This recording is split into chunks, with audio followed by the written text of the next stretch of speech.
Hello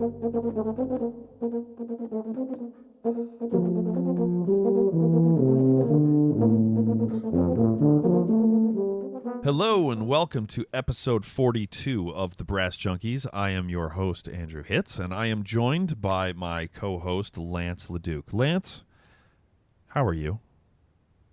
I'm really, I mean, you know how in the sometimes when I'm like that.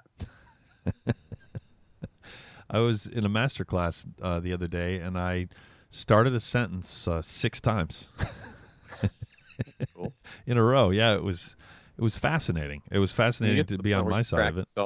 That's you've gotten someplace. That is that is pretty good. So it was a huge accomplishment. Huge. So, yeah, what are we doing here? We're getting ready to talk about Kristy Morrell, who was a great guest. I got a chance to meet her at the College Music Society event at the University of South Carolina in June, and she's the head of brass, at least brass. I don't know if it's brass, winds, and percussion, but at least brass. Well, you've got it all there in her bio if you're listening to this. At the other USC, University of Southern California, and cool brain and a cool person. It was really fun conversation. Yeah, it was very fascinating, and I really dug how she gave us a look under the hood of the movie industry and playing freelancing in LA and playing on movie soundtracks, and yeah, it's very, very interesting. And the value of being a nice person, the value of like being professional and like being at the right place at the right time, meaning early, and being prepared, and like just that sort of simple, okay, I get it stuff that you don't actually most of the time. Yeah, there is that. The people who vehemently insist that they get it usually don't. So, or at least that's been my experience. So, Lance, why don't you tell the beautiful people about Patreon? Are they all beautiful? No. So just the beautiful. So we're going to just isolate the beautiful people, and if you're not a beautiful person, you can't hear this, or we'll take money from anybody. Okay, so hey, people of any level of beauty, and you can measure that beauty any way you want. You do you, okay? Oh, goodness. It'll be huge. Anyway, so I wanted to talk to you. First of all, thank anyone who's listening right now who is one of our patrons. Our patrons are helping us offset the cost of putting this podcast together, and thank you very much to the patrons. And we would like to invite any of you who find value or humor or interest or beauty in what we're doing to head to Patreon, Patreon, and consider making a donation. You can donate an amount per episode, and there are a variety of levels there, and you get stuff, although we are behind in getting stuff out to those people. Patrons, it's coming. We haven't forgotten you. Very soon. Very soon. So it's easy to set up. You can start at any time. You can cancel at any time. You can set I only want to give $1 a month, or I only want to give $1 an episode, or I want to max it out at $100 a year, or however you want to do it. You can set it up to do that way.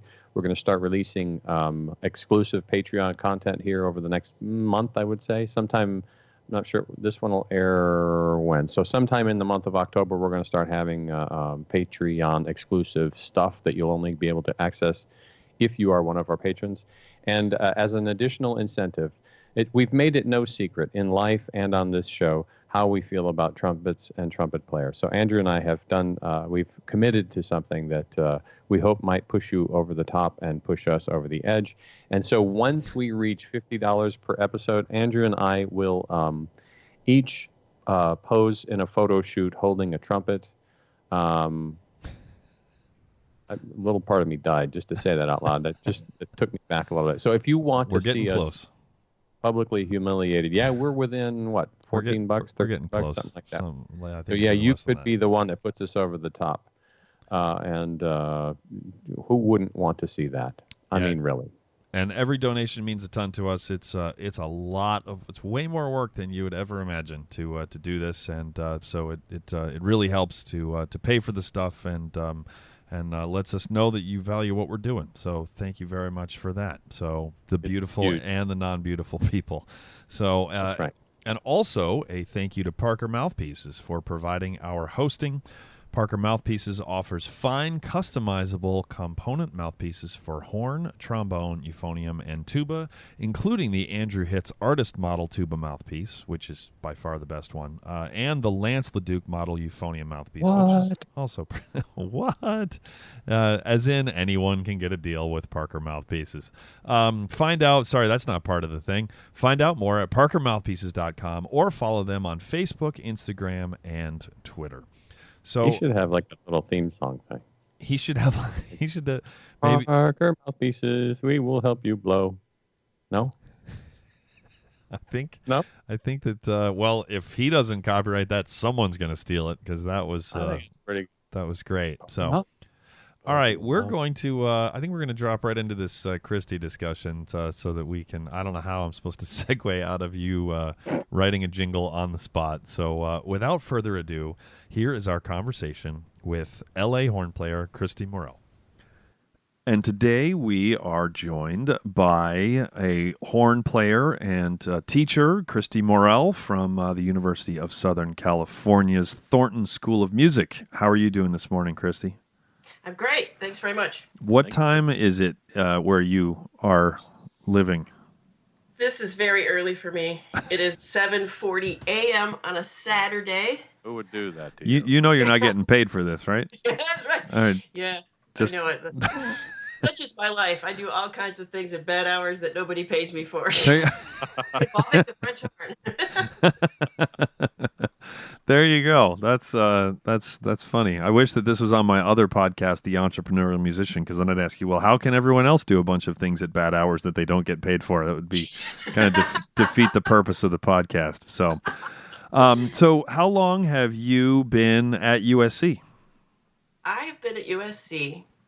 Let's see. This year is actually my 20th year on the faculty because I started teaching non-major horn lessons, and then after that I went to coaching chamber music, and then I taught horn lessons, but I've only been full-time for the past 5 years. And what were you doing before you became full-time? So before full-time, I just worked adjunct for them, basically filling in where they needed help. And I was playing so much, I only had a few days to do it, and the more they would ask, the more I loved it. So I just got more and more and more involved. And then they had a full-time position open up, and they offered it to me. And I thought, yeah, you know what? That sounds like what I want to do next. So, when you say you were playing, what sort of playing were you doing?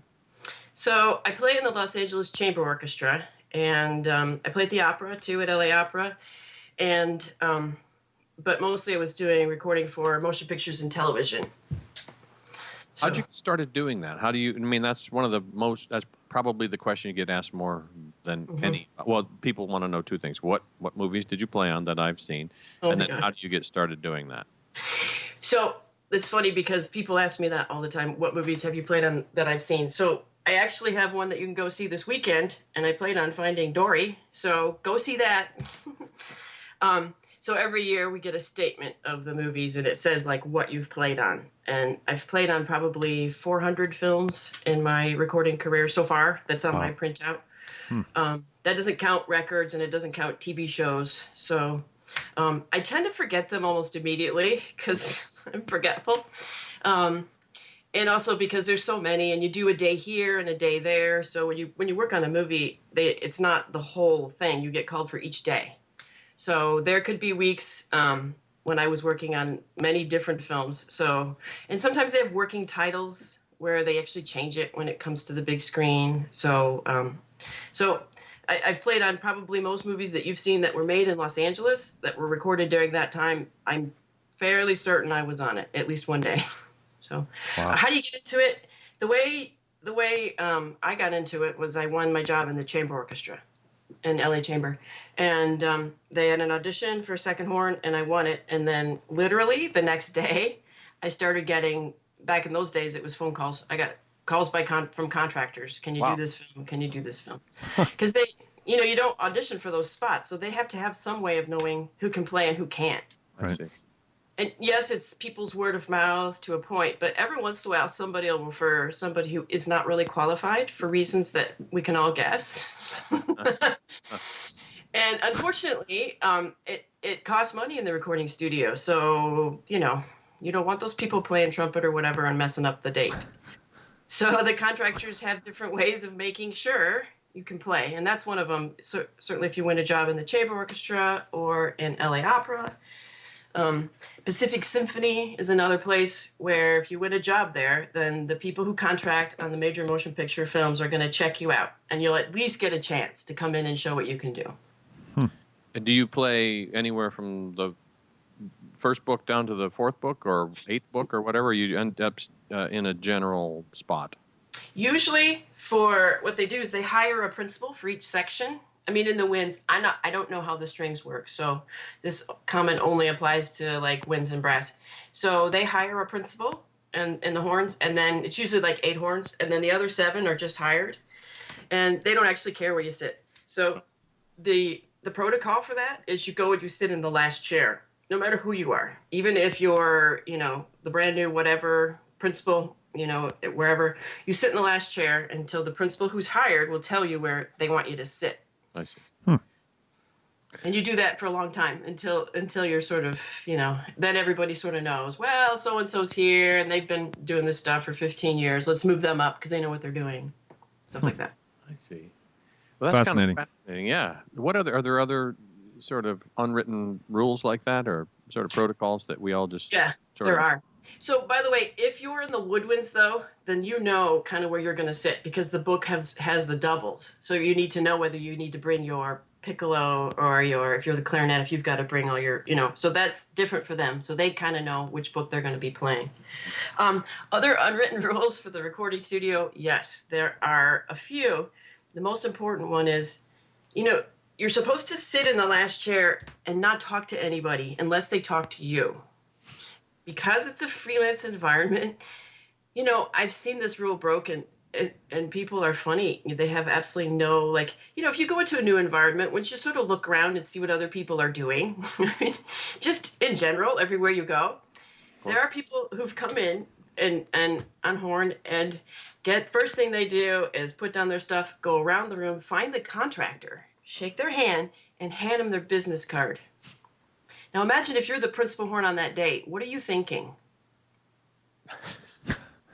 Is a snake. The first thing you're thinking is this person's after my job, right? Because remember, nobody auditions. Everybody's job could be replaced tomorrow.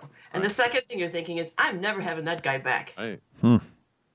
So yes, that's an important protocol. You show up and don't be late. Of course, some people are late. That's amazing to me too.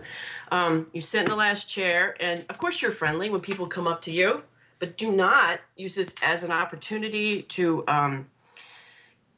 put yourself out, especially to the contractor. And you also would never go into the booth unless you are the principal and are invited, because that's another place where people are going to think you're going in there to take their work.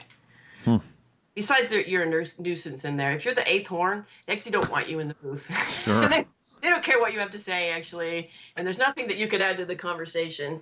So, yeah, leave them alone. Because I've seen that happen, too.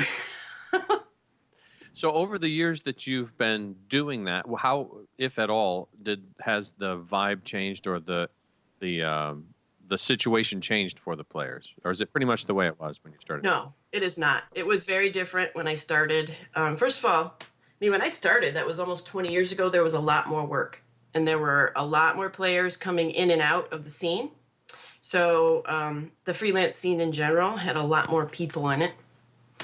So, and it's shrunk down with smaller budgets and with movies deciding they don't necessarily need scores all the time. Sometimes they like those other ones that are completely synth or have smaller groups, There's less work, to be frank. It's a leaner and meaner business now, to where, if you look at the horns, back then, there were horns in the scene that didn't hold positions in any of the regional orchestras because we needed more people than there really were. There are not anymore. Most of the people who work through the studios also have positions in all the orchestras in town. Mostly because there isn't as much work And because that's kind of who's left, they had to sort of weed out in a way. When there's less work, the contractors then go for the people they know are really playing. Because, every once in a while in the section of 8 to 12 horns, there might be some dead weight. Frankly, there's room. When you got 12, don't play the rest. Leave the stuff out you can't play, right? The rest of us will handle it. So those people are gone. No. How much less work are we talking? Like half, or or is it 80% of what it was, or what's the number if you could attach one? It's hard to quantify. It's hard to really quantify that, because also there is sort of a separate game market that's sort of coming up. So, if you include those dates in, I don't know. For me, it's hard to say too, because I teach full time, so I can't take as much recording work as I used to, because I'm just not free. Right. So I can't really put a number on it. I know that that's something that AFM, which is the American Federation of Musicians, and then we also have a Recording Musicians Association.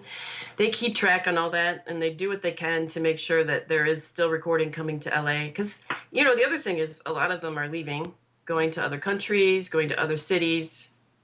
So we try to make sure that our rates are competitive, but frankly, I think we're kind of expensive. Do you worry, because you mentioned the fact that you have to turn down more work now? Is there a risk that the phone's going to stop ringing? I mean, that's sort of the age-old, right, want to turn down a gig, right? The funny thing is, I heard that too, and I walked that walk for 15 years, to where literally I worked day and night and I never turned anything down. And I'm kind of ashamed to say, actually, I missed my kid's birthday party because I was on a movie and they needed to add another day. And they put it out, of course, first to the people who've been on the movie, because you know how it goes. And all of the, it's derivative music. So it helps if you were there on Monday when you know how this stuff is all going to be phrased. It saves them time, right? So, no, I seriously turned out everything, and I worked day and night. And then at one point, I also looked at my career and I thought, I climbed this mountain because it was there, and as much as I enjoy this sometimes artistically, a lot of times you're playing whole notes, or there are days I'll walk home from the recording studio and I've probably played 3 notes. So that's not exactly like a day at the Philharmonic, So, no, I thought I actually don't really want to hang my hat here, and I'm worried that I don't have that many years left of what I'm going to do. So I decided to transition away from the recording studios. And so even before my 5 years of being at LA, or being teaching full time at USC, I started to cut back and take myself off of things and say no. They did the Ring here in LA. So, at the same time, I was playing all the time, and it seemed fine, and financially worked out, because there was a huge cut in pay when I did that. They called more than ever. All of a sudden, I was now, I don't know if that's because I was already established. They know if I say I'll be there, I'll show up, I'll be in shape, I will be on time, I'll be appropriate. For the most part, whatever's there, I can play it. You were a known quantity. Perhaps that was it, or perhaps that other thing is a fallacy. I don't know. It certainly was not my experience, and I still get calls. And I go, like the Dory thing, I was able to make time to be there. And actually, there were a couple of days I couldn't be there, and that was fine with everybody. So I can say that I think if you plan your career in such a way that you are a known quantity, they know that you bring a pretty high quality product to the gig, I think it's okay. And I think you can make decisions that are based on, especially if it's your artistry and that you're playing well and all these other things, that's good for everybody. But again, that's just my experience, and it could be not true. So, well, you said something really interesting that I think a lot of us do, which is we climb the mountain because it's there. Yep.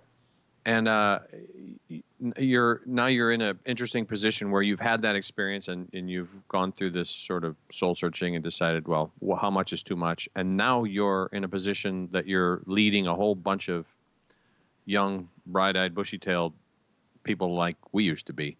And how do you guide them I mean, how does that inform how you teach? It informs like everything about how I look, like what is the prism, that I look through to decide about my career. And even that's a different approach than to say everybody else wants it, it must be great, I'm going to go see if I can get it, right? Which is where I was when I came out of college. Mm-hmm. And now I actually thought at first, how do I define success? Because I don't define success making a living doing things somebody else's way. It has to be doing what I love in the way I want to do it and when and how I want to do it. So, I had to sort of step back and rethink my priorities, because there's a little bit of pride in that too, where like, yeah, everybody else is working on the Pirates movie and I'm actually here in Juries. And, but the thing is, I know that's where I want to be, and I know that I'm making a difference in the way that I want to do it. But sometimes I have to remind myself, this is what you want to do. Remember that, because it's not as glamorous, but it's way more rewarding. So I tell my own students that I actually had those choices because of the way I planned my training and my career, and the fact that I didn't let my playing slip. I don't know how it is in other places, but I've seen a lot of times people here where you get to a certain point and they stop practicing. Or they stop turning in their very best work at every performance. And that actually limits your possibilities in terms of your career and where it's going to be able to go, right? So I actually have a doctorate, and I finished it before I ever started playing for money. Well, for really into the studios. It was really good timing. I finished my doctorate, and I won the LA Chamber like 4 months before I finished the doctorate. So I was good to go, but I never used the doctorate really until this past 5 years, right? So I had it there. I played everywhere and anywhere, and I learned styles, and I made very, very sure to not make anyone angry. And I don't mean that I took a bunch of crap. I never took any crap. I would just very politely either excuse myself from conversations that were inappropriate, because they happen, certainly in our section. We've heard. Yeah. Firsthand. I'm shocked. Yeah. But on the other hand, I was friendly and I helped where I could. I went to their performances, and I made sure that wherever I left. There were certainly playing situations, not in the recording studios, but in other gigs and shows and things like that, where I didn't like how things were going down. I would finish the show. I would play my very best, and I would always try to make sure they would call me back so I could say no, thank you. Nice. So I don't know. That's my perspective. I think you can do it the way that you want to do it, if you approach it in a way that's sensible, right? To me, it starts with great training, and then goes from there to really good networking, and then from there, like professionalism, meaning you keep all of your skills at their highest level possible, even when nobody else is. You have. There's a lot of directions I want to go. But let's. Among the people who you studied with were Vern Reynolds and Vince DeRosa, who are two of the titans in brass pedagogy, music pedagogy. Yeah. So in what ways did they help you? Let's just put a question mark right there. What was that experience like, and how did they guide you to where you are now? Well, so Vern, I had a great experience at Eastman and with Vern Reynolds. He was a kind of a quiet man of fewer words, but certainly very high standards. And I remember him telling me, I actually grew up on a farm in Michigan. Really? Yeah. So, where in Michigan? In Charlotte, Michigan. Charlotte? Yeah. You know Charlotte. Michelle Raby? Yeah. Wait, how do you know her? That's weird, isn't it? Yeah. I went to Michigan State with her. Oh. Yep. Yeah. Well, that's a name from the past. Right. Hashtag pure Michigan. That's it. So, say yes to Michigan. Michigan. Hey, yes. But one of the hosts and the entire audience are going, what the hell is Right. going on right now? It's Charlotte to anybody who doesn't live in Michigan, and it's Charlotte in Michigan. That's right. And Michigan only. That's where I'm from. So That's funny. And I studied at Michigan State with a horn teacher there, who was lovely and took me in, even though Doug, yes, yeah, and he was a great teacher. I remember I went and I played Raindrops Keep Falling on My Head when I went to play for him to see if he would take me in. Wait a minute. Hold on. I just need to let that settle in for just a second for everyone in podcast land. That's awesome. Yeah. I mean, I was like in junior high, right? That's and great. It's a song that I liked, and I played the wrong rhythm for him, and he had to explain to me like how to count this rhythm. But luckily, he took me. I think he took me because he liked my mom. She was nice. Wait, liked your mom? No, certainly not. No. Judge. I'm just asking questions. Way to make it weird, Lance. I can't help it. My mom. You know, man. Charlotte. It's my mom, man. So he took me and then got me started, and then I went to Interlochen to the summer thing, and then from there they recruited me to the Arts Academy, and I mean all this time I'm kind of thinking, I'm just this kid from Charlotte, and I was way, way behind everybody else. Like, I did not know who Mahler was. I had never heard a classical symphony. I mean, I couldn't transpose, and more to the point, I didn't want to transpose either. I wanted to play in band. Who does? Amen. Testify. Yeah. So, I mean, when I was at Interlochen, though, I had great instruction, and, like, just the way things were laid out, it was, like, a good challenge, but I didn't feel overwhelmed, and was able to go from there to Eastman. And I think, like, had it not occurred in that order, any of those places not fallen in, I would not have gotten to Eastman, and I certainly would not be playing in Los Angeles today. So luckily my parents drove me to those lessons, and luckily all those teachers took me on. And so I don't know. Coming from a farm life, though, I feel like I have a very different idea of what a hard day's work is than like anybody else.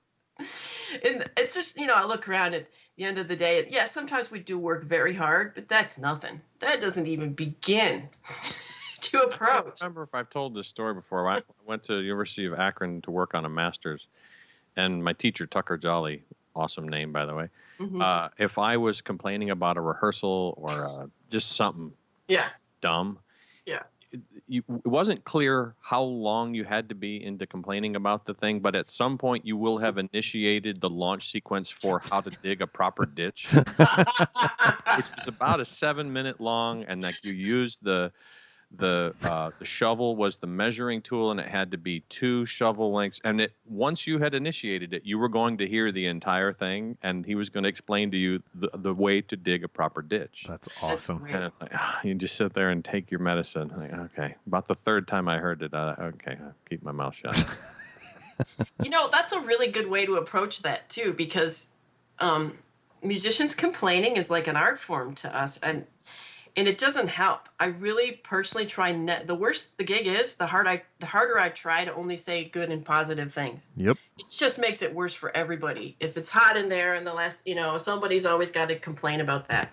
Or, it's going overtime, and it's midnight, and we've all been there all day, and we all have to get up in the morning. Mm-hmm. But, the guy next to me's got to talk about it endlessly. It's like, come on, This is probably the 3rd time maybe that this story's been told on the podcast, but in case anyone hasn't heard it, it's an awesome story. The former lead trumpet player of Boston Brass, Rich Kelly, summer after his freshman year at Juilliard, was playing a gig in August in Central Park, and Rich could sweat in an igloo.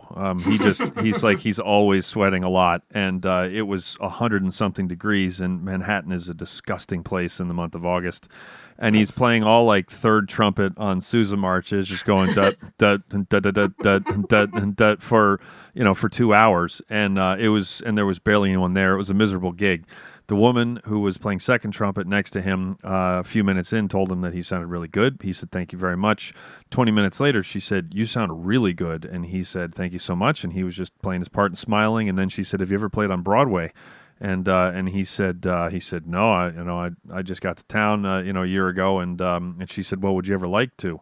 And that's when he looked at her and, was like, wait, who the heck is this? It turned out that not only was she obviously a professional trumpet player, but she was the contractor for Kiss of the Spider Woman.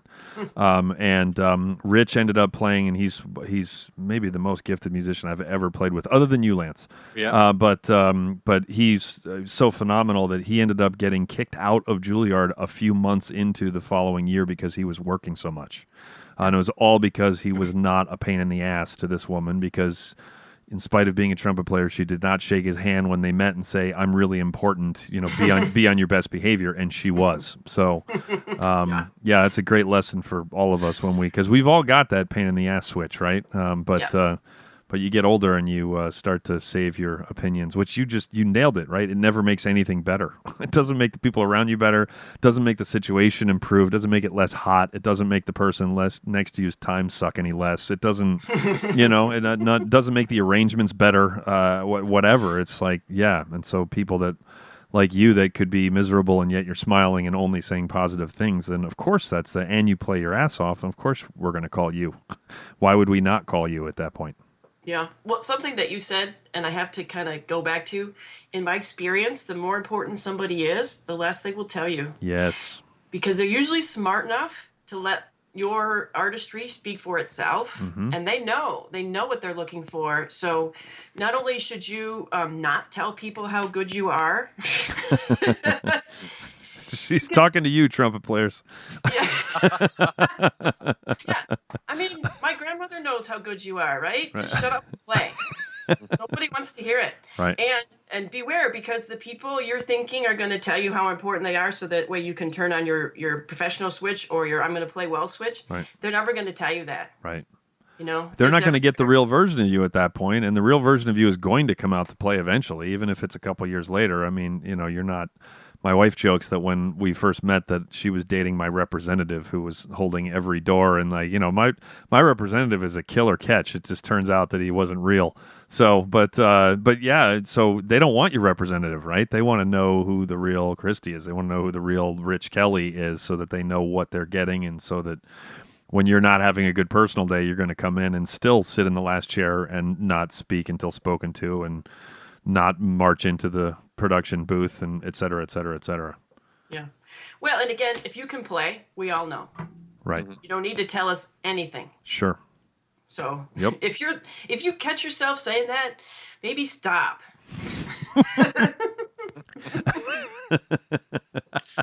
Maybe. I love how strongly worded and yet not strongly worded that advice was. So it was pointed and yet very it was well parsed.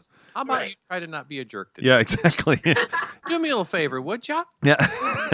If you could just turn down the jerk a little bit, I'd appreciate it. As we used to say in Boston Brass, hey, Lance, you know that thing you do? Yeah, don't. It's funny because there are certain hangs where your personal skills are more important than the way you play, right? Yes. Because, I mean, in every town, there are plenty of people who can really play. Yep. So let's just assume that everybody plays really, really well. But one of the hangs where that certainly is playing shows, in the pit. That's one of the things I love about that kind of work, is the hang is so great. Everybody there has a great personality and is a lot of fun, right? And then, but another way to think of that is, if you want to work in those situations, you have to be especially nice, right? You have to be especially good to be around. And recording is another one of those environments. It's even more important. Yeah. Because when the red light comes on, when there's weirdness in the room, it affects the work, right? Yes. So not only do you have to be the person who just be quiet if you can't say something nice, right? It's even better if you can be the person who makes others feel at ease, right? Well put. So, if there's one piece of advice people, they say, well, what should I do to work in the recording studios? Especially if it's somebody who I kind of think maybe isn't the most easygoing, I usually tell them to think about their personal skills, Work on getting along with people and being part of a conversation and just sort of going with things and be easy to be around. I think that's at least half as important as how you play in those, environments. I love how you put it before in terms of just paying, you said in the recording studio and then you interrupted yourself and said, no, just do this everywhere. Just pay attention to what's going on around you. I mean, Lance and I together have been in so many foreign countries where we you just don't know what to do. So there's only one thing to do when you're at like a meal, with like some important dignitaries, whatever, is you just sit there and then you wait for not even like the head guy or the head woman, but like you just wait for the other people. When they grab their napkin, that's when you grab yours. And if they eat their salad with the big fork, then that's what you do. I mean, it's like you just kind of, as long as you pay attention, then everything is fine. So, but yeah, that's luckily not everyone does. So that people like you who do, it's an asset. So. Well, and I think with those of us who teach, remember that is part of good teaching. Yes. It falls into mentoring. It's like one of those things that when you see your colleagues or stuff that I've stepped into, I always try to make sure that I include that in my instruction, and either classroom stuff or like masterclass is a great place for this. And I mean, I teach a class on building a career in music for winds, brass, and percussion. And I hammer this on every single unit that we do, the importance of them having really good personal skills. And that's an age where they can hopefully hear that and work on it and get better at it. Right. That's a master class that you do, or it's a class that you teach? That is a class that I teach at the master's level. You can take it on your master's degree. Okay. Yeah. So what? I want to hear more about that class. Was this your idea for the class? Yeah. So what happened was this class used to be interpreting music of the Romantic and 20th century. I'm sorry, I dozed off. You were saying what it's called. Right. It goes back to the very early days of curriculum when it was like everybody did the same thing as what the pianist needed to do, right? And they have their interpretation classes of all these different things. And there's a Baroque interpretation, but of course, if you don't play an instrument, like if you play the clarinet or the tuba, and maybe you want another option. So they did Romantic 20th century music, and then the guy who taught that left USC, and I was at the opera, and it was like in August, right? And the chair happened to be there. He plays in the orchestra too, and he said to me, "Hey, so and so just left USC, and somebody's got to teach his class. Would you teach it?" And I kind of stopped, and I'm thinking, this is like in 2 weeks or something. I have to teach this class, and then he said, "You can teach anything you want." Hey. So that's great. So I took it and I turned it into a class of all the things that you need to know to actually make a living in music. We do absolutely no interpretation of music at all in the class. We learn how to write CVs and resumes.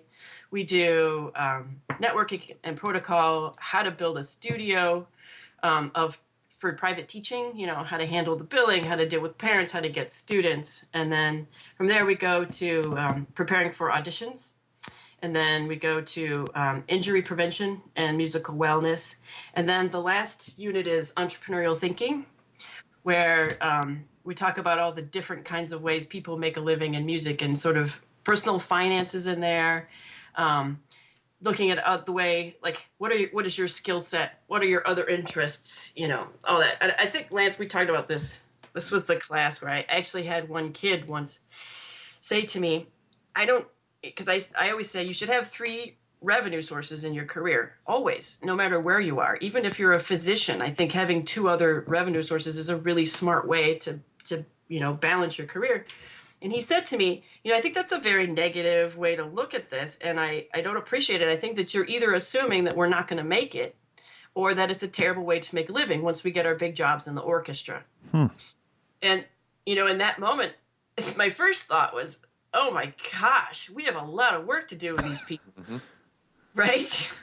But it was a teachable moment, and the kid was so bristly about it. I realized it must have hit a little bit of a nerve in him that he's thinking he's not going to make it. But anyway, sure. What kind of trumpet did he play?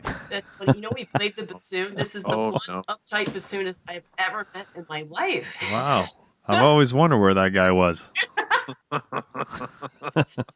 The answer's out of the business, is my guess at this point.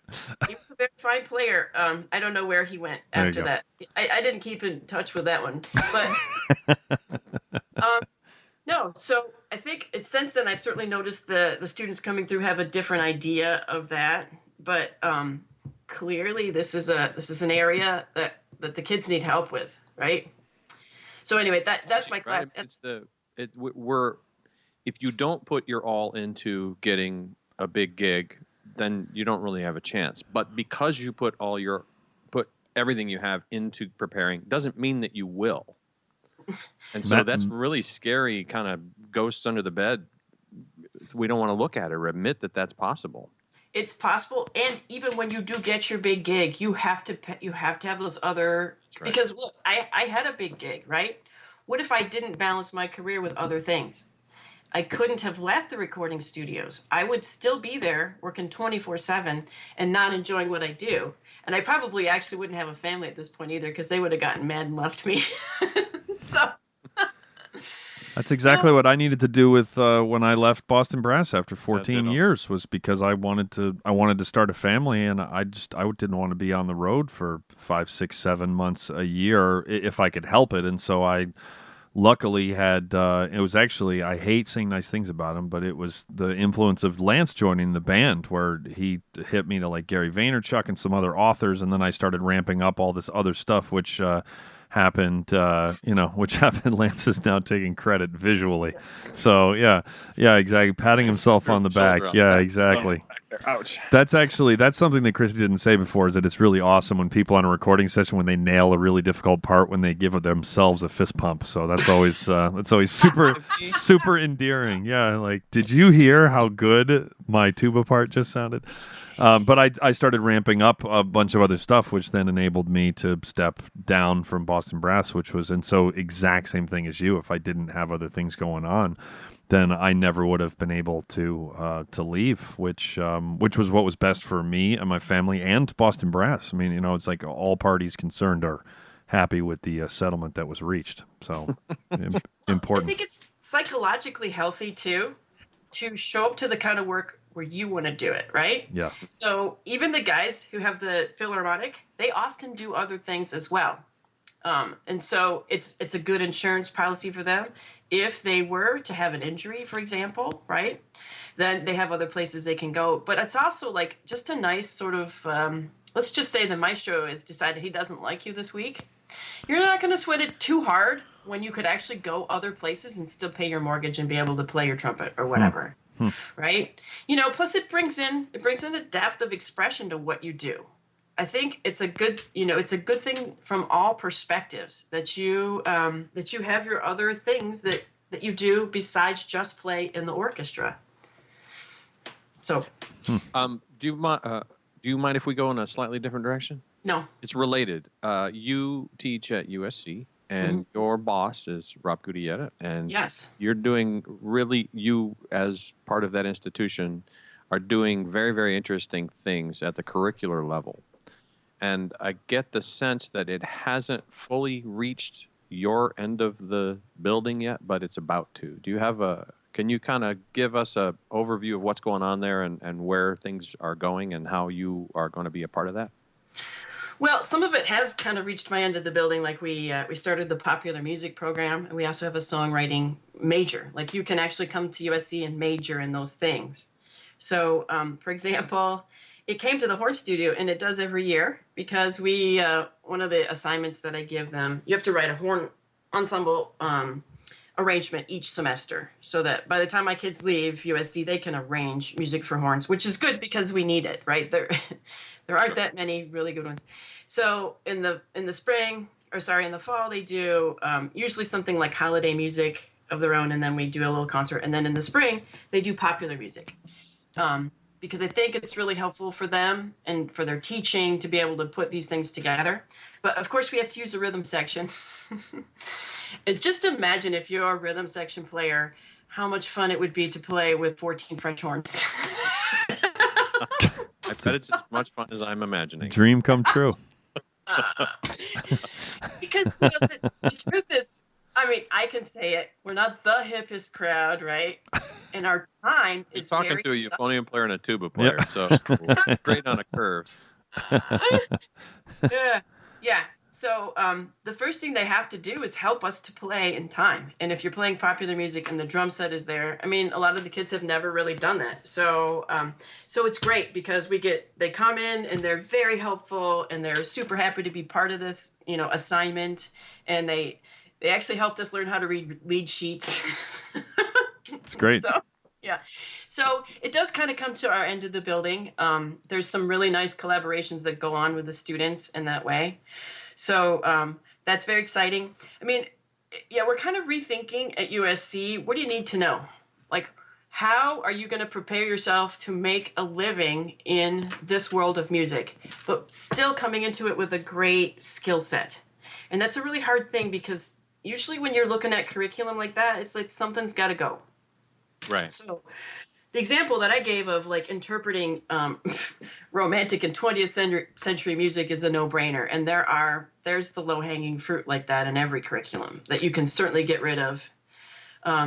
But there are other things that are a little bit more difficult. So, one of the things we're looking at is like my assignment that I do with the horns, right? It's like, you need to know your theory stuff. You need to know all these other things, because we're going to do an arrangement. And then you're going to find a venue and you're going to perform it, and you're going to conduct it too. And I have them try to teach the arrangements too, which, I mean, by the time they leave, they're good at it. But the first time around, it gets a little, dicey. But that's kind of the way things are looking now, where like the students teach, right? And I guide to a point. And that's really good for them to sort of move along those sort of ways. Being in Los Angeles, of course, we have a lot of work opportunities for them. So it's not as hard as in other places. So, you can really sort of mentor them and then help them step into at least some paying professions, like gigs and things that come up. So a lot of what you teach them makes sense, because then they go to a gig and they find somebody who wasn't good, or you know what I mean, like was rude, and they saw what happened, and so they can come back and say, oh yeah, or they can go and be really appropriate and say, hey, so and so asked me to come back. So those kind of things. I mean, it sort of makes a lot of sense, and I'm glad that we're looking at things in that way. It's not all that easy. There are plenty of faculty who, I still can't understand what they're thinking. Sometimes I wonder if they're just wanting to teach what they know and they don't want to expand. And I don't get that, because it's so invigorating to expand what you teach. So, but anyway, you have to respect where they're coming from, and that's what that's like to work with other people. I'm sure you both know. Well, there's a certain amount of bravery that has to come into it, which, I mean, that sounds maybe overstating it, but you have to give up some control. And I was going to ask you, I mean, if you're letting the students write the pieces, rehearse the pieces, and conduct the pieces, it potentially, for a certain mindset, a very, very scary place to be, because one could go, oh, my reputation is on the line because it's a reflection of me. And I'm with you. I think, give them the keys and let's see where we go. But I don't know, was that a scary transition for you when you started doing the horn ensemble? How long have you been doing the horn ensemble? Yeah, well, for 5 years I've been doing that. And so right out of the gate, were you doing this? Yeah, because I often teach the things that I wish I knew how to do better. And arranging is one of those things, because when I was in college, we never did that. The only people who did arrangements were the guys in the jazz program, right? So I actually am not a good arranger, but that's one of the reasons why I teach it. It's funny, because you don't have to be... anybody can sit back and think, well, how does this work? What do they need to know? And the first couple of years, I had somebody else come in and give the lecture, how do you arrange for the horn ensemble, right? And so then I knew how to do it. And it's pretty basic. And then I have doctoral students who are actually great at it. And so I let them give the lecture, and I let them, help out. I mean, the other thing is that you have to put it into Finale or some kind of notation software. You can't just write it out by hand. And I also didn't know how to do that when I started doing this assignment, but I told them they had to. Right. And then, now they help me with this particular thing. So, but the funny thing is, like in the popular music, I mean, this might come as a huge surprise, but I actually don't listen to a lot of popular music. So I don't even know these pieces when they choose them. Right. But I go find them and I check them out, and together we figure out how to put this down on paper, because that's all part of the journey. It's like, you learn too. I learned too. And I guess I don't know. I wonder, maybe coming from performance like I did back into teaching full time, especially coming from the recording studios, where we're very accommodating and we don't pass judgment on any kind of thing. Like, you very rarely hear a recording musician say that isn't a good chart, right? You'll hear us instead say, if this thing isn't working, how can we help? How can we make this work right now, right here? Because it's, it serves the film. It's not about any other kind of way of thinking. And I think that's maybe how I look at this, all the other things too. It's like, I'm not passing judgment on this. I'm just saying, here's how we need to get from A to B. And this is something you're going to need to do. And I don't know, take that a step further. I don't think it's really cool for us to decide what's good and what isn't. It's like relating to what you were saying about judgment from others. I don't know. It's like I heard somebody once in a conversation talking about Kenny G and how they didn't think he was such a great saxophone player. And somebody else in the same conversation said, yeah, but that guy's laughing his way all the way to the bank, right? Mm-hmm. So I don't know. I just don't think we need to put ourselves in that role of deciding what's good and what isn't. So I don't judge my colleagues in that regard, right? Mm-hmm. And I kind of don't care if they judge me in that regard, but I don't think they do. I think at USC we're like, for the most part, there's so many people who are currently working in the scene, and we're used to change and we're used to new ways of thinking that I don't think that we necessarily judge each other so much in that context. But if they do, I don't care. I think it's the right thing to do. It's not that different than coming in and sitting in the last chair in the soundtrack thing, right? I mean, it's right. You just sort of sit there and do your thing, and then the right things will happen if you do that. Well, what about? Go ahead. And what's your role? What's your role in this situation? Do we really need you to decide if this is good music or not? Yeah, I mean, exactly. Yeah. So what about improv? Do you teach improv as well? I do not teach improv, and I mean, I actually cannot improvise, but I have had people come in and do master classes on it, and I encourage my students to do that. But no, I don't teach improv. I'm trying to think of ways to like bring it into the curriculum. The one way that I have it now is you can improvise like cadenzas in Mozart, because that's of course what they would have done. But that's pretty simple, 1 and 5. So we're sure, but you got to start somewhere. I see. I'm terrible at it, but after I met Kristy at the College Music Society event in South Carolina, which is now 2 for 2. Our last guest was Dennis Askew. We were talking about this, but they put out a challenge to us to think about ways in which we could implement some of these things. And it really hit me that improv is a thing that I'm intimidated by. It's a thing, it's been on my to-do list for 30 years now. And I thought, well, that's a thing I can do with my tuba ensemble. I have a tuba euphonium ensemble at both Duquesne and Carnegie Mellon. And I've had them write tunes, arrange tunes, or if they're composers, compose, but I've dodged the improv thing because I am not good at it, and I'm going right into the belly of the beast, and I'm gonna stink on ice right along with them. That's why I was curious to see if you're going down that road. Yeah, I am gonna do a little bit more of that. But the other thing is, like, it's true confession hour, I guess. I'm a really bad conductor, like really, really, really bad. And I've seen some bad conducting, I have to say. Mine's worse than the worst you've ever seen. Because... Wow, like injuries? Like what was bad? I haven't injured anyone yet. Made the news? That would be... They would look at me if I did that. No, so... It's okay. We don't look at the great ones either. Oh, my video just turned off. Are you guys getting this? Yep. Yeah, I did the same thing. Yep, we're good. Okay. All right. Anyway, so it's because the way they used to test to see if you needed to take the conducting classes was all score reading. And I'm a horn player, for heaven's sakes. I can transpose now. I can read any score, So like I would test right out of conducting classes because they didn't actually see if you could conduct. So now, unfortunately, I'm a very bad conductor. But it's like I do what I can, and when with pieces that aren't that complex, I conduct it, and I take lessons, and I try to get better. But my students conduct better than I do. So guess who conducts the horn ensemble? There you go. They do. And then, do you play in the ensemble? Yeah. Oh yeah. Sit in, yeah. I'll sit in next to usually my most inexperienced player, and usually on the bass clef parts, so that they can, because that's different for them, and I can help them through.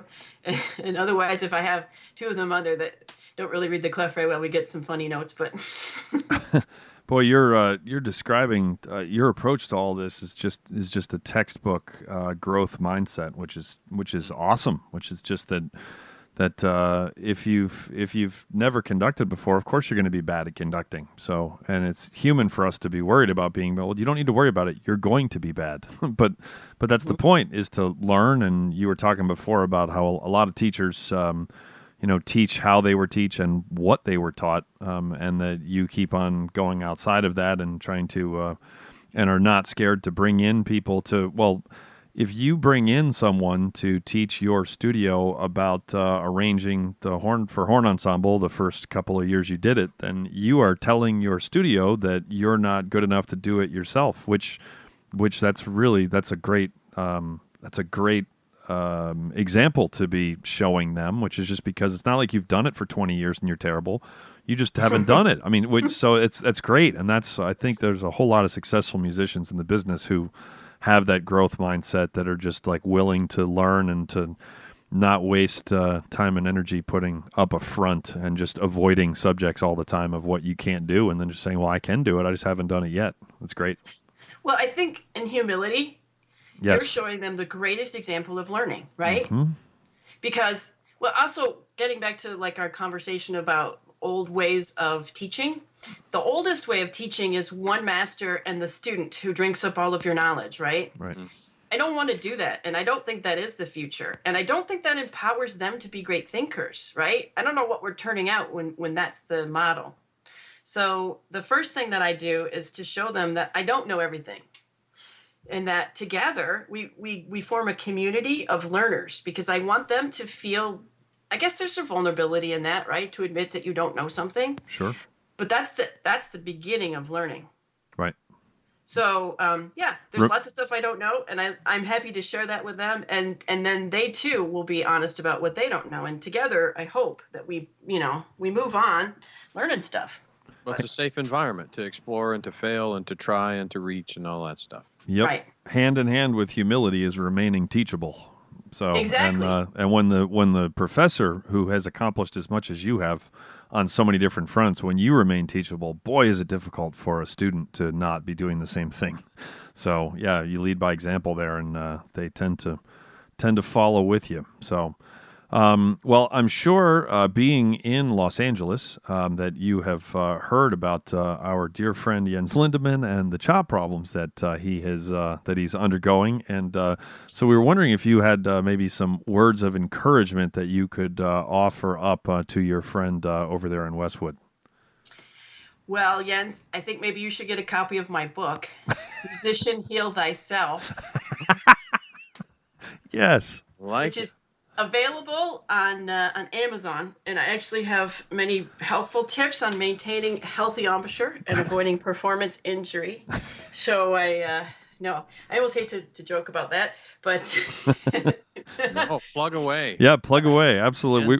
That was the next thing that we were going to do, was going to ask you what you wanted to plug. So we just combined two segments. It's perfect. Yeah, buy my book, and absolutely everybody take it into the practice room and read it. And I think it's like, if you think about what do you want to leave behind in this world, I would like to leave behind at least some information and a new understanding about avoiding performance injury. So many brass players end their careers way too early. And I think in my generation, we weren't really taught this information. So I would hope that, people will, the generation, my students and their students, will at least understand how the body works, with a respect for how it functions, and understanding like the early warning signs when you have something going on, and to know what to do about it, and to feel no shame in that. Right. There used to be such a stigma about, oh, so-and-so and this and that, and you don't want to ask because, whatever. And even with teachers would say, oh, well, that wasn't my fault. I had a student who had in my studio who had an injury, but it wasn't my fault. Of course it wasn't your fault. This is all the kind of stuff we need to get away from. Right. We need to have people feel empowered with their own playing in their own bodies, and, understanding how it works. So buy my book. Go. Jens, buy her book. That's great. Where can people find you online? So, another bit of shameful news is that I don't have a website. What? But my book is available on on Amazon, and Carl Fisher picked it up. Actually, they distribute it, so it's actually in music stores. It's pretty easy to find. It's a nice picture of a French horn on the front. Again, musician, heal thyself. We'll stick it in the show notes. Yep, there will be a link directly to it in the show notes. So, that's great. Cool. Well, is there anything else that we are forgetting there, Mr. Professor Dr. LaDuke? Yes. Yes. Whoa, what would that be? Oh, I have no idea. Yeah. Well, this I got to say, this has been one of my favorite interviews. This has been wonderful. Just your outlook on the business and on life and remaining teachable and picking up on social cues and being a good person. And I mean, this has been a masterclass in how you handle yourself out in the term we like to scare the college kids with, the real world, capital R, capital W, with a little trademark, next to it. But this is, I mean, literally, it's a masterclass on how you handle yourself when you get that call, and it's fantastic. So thank you so much for your thoughts and your perspective on all that.